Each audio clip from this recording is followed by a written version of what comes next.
नमस्कार, मैं हूं सौम्य प्रकाश बबेटा और आज मेरे साथ हैं जिला आयुर्वेदिक अधिकारी डॉक्टर किरण शर्मा। जिस तरह से चिट्टे के खिलाफ आजकल माहौल चल रहा है, लोग डरे हुए हैं कि मेरा बच्चा ना बिगड़ जाए और इस लत की वजह से क्या चीज़ें होती हैं और कैसे इससे छुटकारा पाया जा सकता है। मुझे लगता है कि एज ए डॉक्टर ये बेहतर बता पाएंगी। पहले तो स्वागत है आपका। जी, थैंक यू बेटा जी। और आपने ये जो मुहिम शुरू की है टाइम्स ऑफ चंबा की तरफ से, क्योंकि सोशल मीडिया का ज़माना है तो बहुत अच्छा है। इसके लिए पहले तो आपको बधाई। वैसे तो ये एक तरह से पूरे भारत में ही मुहिम चली हुई है और दिन प्रतिदिन हम आए दिन अखबार में कोई ना कोई हमें ऐसा समाचार सुनने को मिल जाता है। किसी का 14 साल का बच्चा चला गया, किसी का 18 साल का बच्चा चला गया और ये बहुत सच में एक ज्वलंत विषय है और सबके लिए चिंताजनक भी है। तो इसमें मैं तो यही कहूँगी कि एक जुनून चाहिए। इसको समाप्त करने के लिए एक जुनून की ज़रूरत है।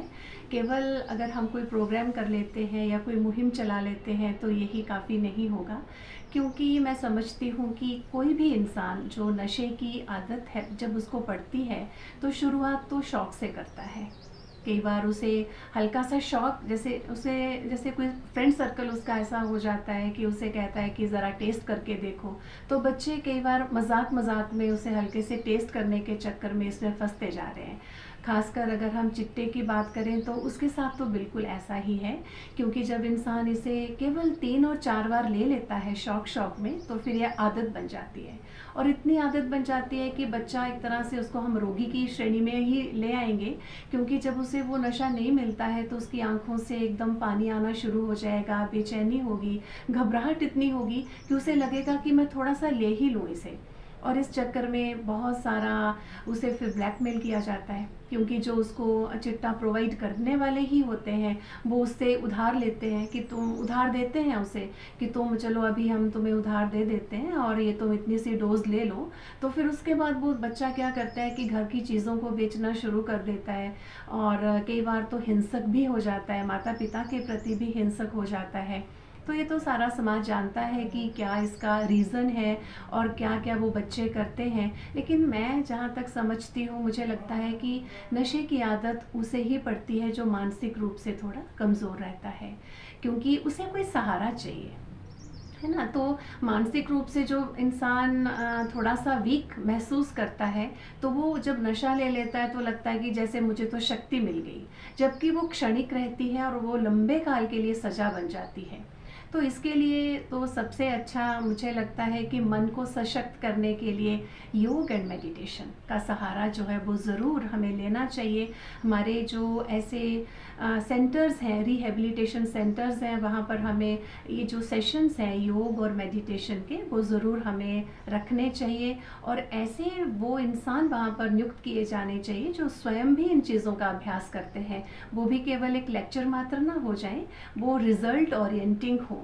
जैसे कि मैंने देखा है हमारे जो ब्रह्मा कुमारीज़ को ये काम सौंपा गया है गवर्नमेंट ऑफ इंडिया के द्वारा, तो राजस्थान में अवार्ड मिला है, फिर हमारे यहाँ महाराष्ट्र में अवार्ड मिला है। तो मैंने उनके साथ जब बात किया और देखा तो वो क्या करते हैं, क्योंकि इसमें जो विड्रॉल सिम्टम्स आते हैं ना बेटा जी, जब कोई इंसान या बच्चा छोड़ना चाहता है तो विड्रॉल सिम्टम्स बहुत आते हैं, लेकिन जब हम उसे मेडिटेशन करवाते हैं, योग करवाते हैं, आसन के द्वारा उसको उसकी क्लासेस लेते हैं तो जो विड्रॉल सिम्टम्स हैं वो भी कम आते पाए गए हैं। जब इसका हमने किया, शोध किया कि क्यों ऐसा हो रहा है, तो ये इन चीज़ों का सहारा ज़रूर लेना चाहिए, खासकर मेडिटेशन का। क्योंकि डायरेक्ट क्योंकि एक और मैं मैसेज देना चाहूँगी आपके माध्यम से, जिन माता पिता के बच्चे ये चीज़ लेते हैं तो वो क्या करते हैं एक्चुअल में कि बच्चों को सारा दिन नेगेटिव एनर्जी देते रहेंगे, मेरा बच्चे को ये नहीं हो जाए, मेरे बच्चे को ये नहीं हो जाए, और डांटेंगे भी उसे, जबकि बच्चे को बहुत ज़्यादा प्रेम की ज़रूरत है, उस समय बहुत ज़्यादा संभाल की ज़रूरत है और एक फ्रेंडली वे में एक उसका दोस्त बनकर बच्चे को बहुत पैम्पर करके इस नशे से छुड़ाया जा सकता है। अगर हम सोचें कि ज़बरदस्ती हम उसके साथ करेंगे तो कहीं ना कहीं हम फिर बच्चे से हाथ भी धो सकते हैं। तो ज़रूर मैं पेरेंट्स को ये मैसेज देना चाहूँगी कि वो पॉजिटिव वाइब्रेशंस अपने बच्चों को दें, कि वो जैसा अपने बच्चे को देखना चाहते हैं ना, कि जैसे मेरा बच्चा जो है वो बाकी बच्चों की तरह हंसे खेले, एक्टिवली पार्टिसिपेट करे, गेम्स में करे, बहुत अच्छा भोजन खाए, तो वैसे वैसे वो दृश्य यूनिवर्स में भेजें, जिसको कि लॉ ऑफ अट्रैक्शन कहते हैं। अदरवाइज होता ये है कि पेरेंट्स भी डर जाते हैं और पेरेंट्स भी नेगेटिव वाइब्रेशंस ही बच्चे को देते हैं। तो नेगेटिव वाइब्रेशन में ऑलरेडी बच्चा है, और जब हम नेगेटिविटी में नेगेटिविटी प्लस कर रहे हैं तो रिजल्ट तो नेगेटिव ही आएगा। तो नेगेटिविटी में हमें पॉजिटिविटी प्लस करनी पड़ेगी। तो माता पिता की और दोस्तों की बहुत बड़ी भूमिका है। निश्चित रूप से हमारा जो सोशल जो एडवाइज़र्स हैं उनकी भी भूमिका तो है ही, हर किसी की भूमिका है, हर इंडिविजुअल की भूमिका है, लेकिन विशेष रूप से माता पिता की और जो उसके साथी हैं उनकी ये विशेष भूमिका है कि वो उस बच्चे को ज़रूर पॉजिटिव एनर्जी, बहुत प्यार दें, इतना प्यार दें उसे कि उसे वो शांति और वो उसे शक्ति अपने फ्रेंड सर्कल में महसूस हो, उसे इग्नोरेंस ना फील हो, उसे ऐसे नहीं लगे कि समाज मुझे बुरी दृष्टि से देख रहा है, क्योंकि कहीं ना कहीं उसमें अपराध बोध है ही। जो ले रहा है ना उसे ये पता है ये गलत चीज़ है और मैं इसे ले रहा हूँ, किसी को पता चल गया तो उसकी लिस्ट में मेरा इंप्रेशन डाउन हो गया, तो ऑलरेडी वो एक नेगेटिव वातावरण में है। लेकिन उसे पॉजिटिव वातावरण में करने के लिए हमें बहुत उसे सुप्रीम से कनेक्ट करके उसे पॉजिटिव वाइब्रेशंस एमिट करनी होंगी। तो खासकर मैं इसके लिए आपको कहूँगी कि जब बच्चा सोया है ना तो माता पिता उठें, सुबह सुप्रीम से कनेक्ट करें और सुप्रीम से कनेक्ट करके पहले स्वयं सशक्त हों, शक्तियाँ लें और यहाँ से एमिट करें वो एनर्जी उस बच्चे की ओर, क्योंकि सोए सोए हमारा जो सबकॉन्शियस माइंड होता है ना वो एक्टिव रहता है। तो जो बच्चे का सबकॉन्शियस माइंड उस चीज़ को रिसीव करेगा, जो हम यहाँ से एमिट करेंगे वो रिसीव करेगा और बच्चे को अंदर से एक आत्मसम्मान जागेगा कि हाँ मैं इससे बाहर निकल सकता हूँ। तो ये बहुत बड़ी भूमिका माता पिता की है इसमें। तो ये ज़रूर मैं आपके माध्यम से मैसेज देना चाहूँगी उन माता पिता को कि वो इसको थोड़ा एक्सपेरिमेंट करके देखें तो सही, क्योंकि अदरवाइज़ होता है क्या, जैसे माता पिता की आँख खुली, बच्चे का ध्यान आया, सुबह सुबह ही क्या सोचेंगे, ओहो मेरा बच्चा तो ये करता है, ये मर नहीं जाए, ये ऐसा नहीं हो जाए, ये कहीं समाज से पिछड़ नहीं जाए। तो वो उसकी जो वाइब्रेशंस जो माता पिता ने यहाँ से एमिट की वो बच्चे ने एब्जॉर्व कर ली, क्योंकि उसका सबकॉन्शियस माइंड उस वक्त एक्टिव है। तो ये बहुत बड़ी भूमिका है माता पिता की और उनके साथियों की। अच्छा डॉक्टर साहब, आपने बड़ी अच्छी चीज़ें की। अमूमन मैं बीच में क्वेश्चन पूछता रहता हूँ, लेकिन मेरा मन कर रहा था कि पूछूं, लेकिन मुझे लगता है कि जो आप चीज़ें बोल रही थी मुझे लगता है कि पेरेंट्स को जरूर सुननी चाहिए और उस पर अमल भी करना चाहिए। लेकिन पेरेंट्स को जो आपने चीज़ें कही हैं, पेरेंट्स के पास वक्त ही नहीं है अपने बच्चों के लिए, क्योंकि जॉब में है।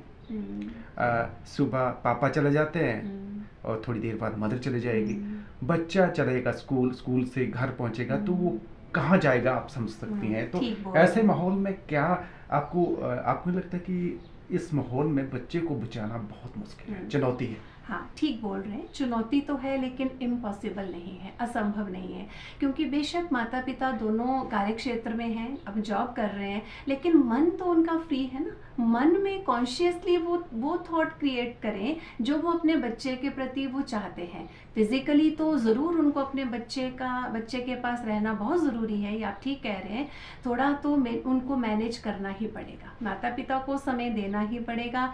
सबसे बड़ा इसमें मुझे लगता है मोबाइल को साइड पे रखना पड़ेगा। ये छोटा सा खिलौना जो आज हमारे परिवारों में एंटर कर गया है ना, एक रूम से दूसरे रूम में भी अगर हमने बात करनी है तो मोबाइल के थ्रू जो हम बात कर रहे हैं, ये बहुत बड़ा एक तरह से अभिशाप कहूँगी मैं तो, क्योंकि देखते हैं कि छोटे छोटे बच्चे भी हैं तो वो माँ का आंचल खींच रहे हैं और माँ मोबाइल पे लगी है, इस तरह की पिक्चर्स भी हम आए दिन देखते हैं। तो अगर बच्चा चाहिए, अगर बच्चे का भविष्य चाहिए और बच्चा आपको अपना सतों प्रधान विधान चाहिए, एक सात्विक वातावरण वाला चाहिए, तो माता पिता को भी वो सात्विक वातावरण क्रिएट करना बहुत ज़रूरी है।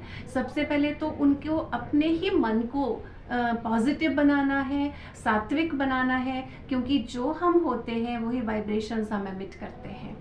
तो माता पिता की बहुत बहुत बहुत बड़ी जिम्मेवारी है। आपके हिसाब से पॉजिटिव वातावरण रखना पड़ेगा घर में जी। और पॉजिटिव सोच रखनी पड़ेगी, तभी जी। बच्चा पॉजिटिव सोच पाएगा। जी।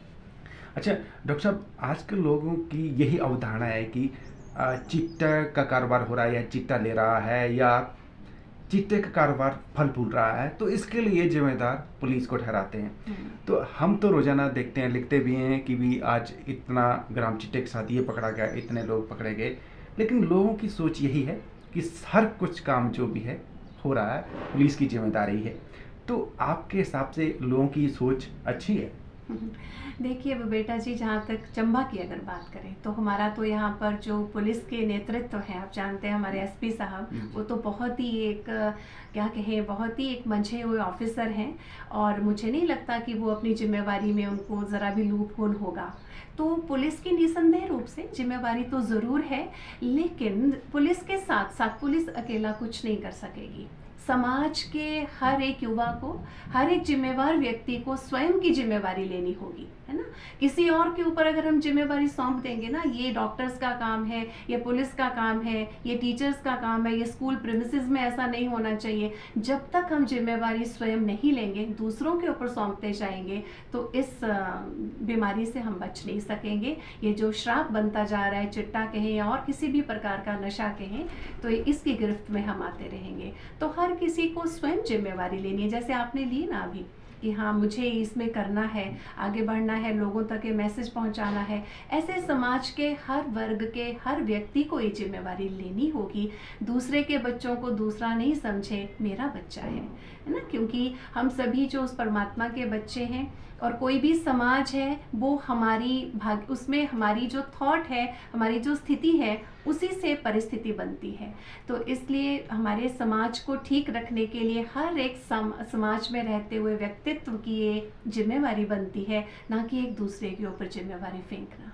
अच्छा डॉक्टर साहब, आपने ये चीज़ें भी बड़ी अच्छी कही है, और आजकल लोग ये सोचते हैं कि मेरा बच्चा तो ठीक है, पड़ोस का बच्चा है, मैं क्यों सोचूं, और उसको शायद ये इसकी इल्म नहीं है, या शायद वो अज्ञानता बस ये सोच नहीं पा रहे हैं कि पड़ोस में आग लगी है तो कहीं ना कहीं हवा के झोंके के साथ वो आग उसके घर तक भी आने को तैयार है। बिल्कुल सही, यही बात मैं कह रही हूँ बेटा जी, कि वाइब्रेशंस, अगर पड़ोस के घर में नेगेटिव वाइब्रेशन चल रही हैं, दुख की वाइब्रेशंस चल रही हैं, चिंता की वाइब्रेशंस चल रही हैं, तो उससे मेरा घर भी अछूता रहने वाला नहीं है।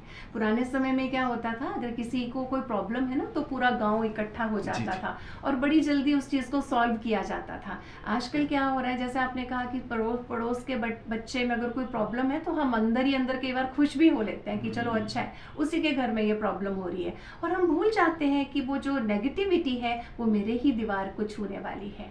तो ज़रूर हर किसी के बच्चे को अपना बच्चा समझे, क्योंकि अपना ही है वो। जी जी जी। अच्छा डॉक्टर साहब, और एक कोई ऐसा मैसेज, क्योंकि मुझे लगता है एक चिट्टा तो है, एक मेडिकल नशे भी बहुत खतरनाक है, आपको मालूम है सारी चीज़ें, तो वो भी खतरनाक है। तो मुझे लगता है कि लोगों को लगता है कि इसके लिए जो किसी पेशा जिम्मेवार है, तो मुझे लगता है कि वो जो यूज करता उसको जिम्मेदार नहीं ठहराते हैं, लेकिन डॉक्टरों को ब्लेम करते हैं कि डॉक्टर उनको प्रोवाइड कर देते हैं। तो इसकी अवधारणा के बारे में भी थोड़ा सा बताएं ताकि लोग सुने। जी, जहाँ तक आपने ये कफ सिरप वगैरह जो इंजेक्शंस लगा लेते हैं या मेडिसिन खा लेते हैं, ऐसी वाली जो जैसे पेन किलर्स के रूप में, पहले हल्की सी किसी को पेन हुई, सिर दर्द हुई, और उसको किसी डॉक्टर ने गलती या लगा दिया, इंजेक्शन लगा दिया, या किसी मेडिकल स्टोर से उसने ले लिया अपने आप ही जाकर, तो जब उसे राहत मिलती है तो वो राहत पाने के चक्कर में कई बार वो एडिक्शन बन जाती है। जी, तो वो ठीक बात है, लेकिन उसमें भी मेन यही है कि एजुकेशन की ज़रूरत है। बच्चों को ज़रूर स्कूल लेवल पर ये लेक्चर्स देने चाहिए कि छोटी सी अगर हल्की सी सहन शक्ति की कमी हो गई ना, आजकल हल्की सी भी सिर दर्द हो गई तो तुरंत मेडिसिन खा लेंगे, क्योंकि तो सहन शक्ति को भी स्ट्रॉन्ग बनाने के लिए मेडिटेशन, योग एंड मेडिटेशन का सहारा। तो जितना हम इस चीज़ को आगे बढ़ाएंगे, क्योंकि आपने एक वो सुनी होगी कहावत कि you are the you are the books you read, the movies you watch, the friends you sit with, है ना। अब वही बन जाते हो जो मूवीज आप देखते हो, जो बुक्स आप पढ़ते हो, जिन दोस्तों के बीच आप बैठकर बातचीत करते हैं, आदान प्रदान करते हैं, वही बन जाते हैं। संगत अच्छी होनी चाहिए। संगत अच्छी होनी चाहिए। तो ये सारी चीजें काम करती हैं कि हम आंख के द्वारा क्या देख रहे हैं, कान के द्वारा क्या सुन रहे हैं, मुख के द्वारा हम क्या बोल रहे हैं, ये सारी की सारी चीजें मैटर करती हैं। तो बड़ा विस्तृत विषय है ये। डॉक्टर साहब, एंड में कुछ बच्चे गलती से इसमें घुसे हैं या तो उनकी संभावना है वापसी की, अच्छे फ्यूचर बनाने की, तो इस संदर्भ में थोड़ा सा अपनी हल्की सी राय दें। जी, जो बच्चे इससे बाहर आना चाहते हैं या कई बार अपने आप भी कहते हैं कि मुझे इससे बाहर आना है, उनके मुझे लगता है ग्रुप्स बनाए जाएं, उनको एक अलग, उनको बहुत अच्छा पॉजिटिव माहौल दिया जाए, गेम्स बड़ी पॉजिटिव उनको दी जाए, उनको गेम्स में बिजी रखा जाए, लिटरेचर में बिजी रखा जाए, उनको कोई ऐसे पारितोषिक जिनमें प्राइजेस मिलते हैं ऐसी एक्टिविटीज़ रखी जाएं, और वहाँ पर स्पेशल मेडिटेशन के सेशंस हों, योगा के सेशंस हों, जिससे कि हम मानसिक रूप से सशक्त बन सकें। इसमें केवल विवेटा जी मेरा एक ही मैसेज है कि हमें अपने मन को स्ट्रॉन्ग बनाना है, और क्योंकि मन अगर स्ट्रॉन्ग होगा तो तन अपने आप ही स्ट्रॉन्ग बन जाएगा। बहुत बहुत धन्यवाद। जी, थैंक यू सो मच।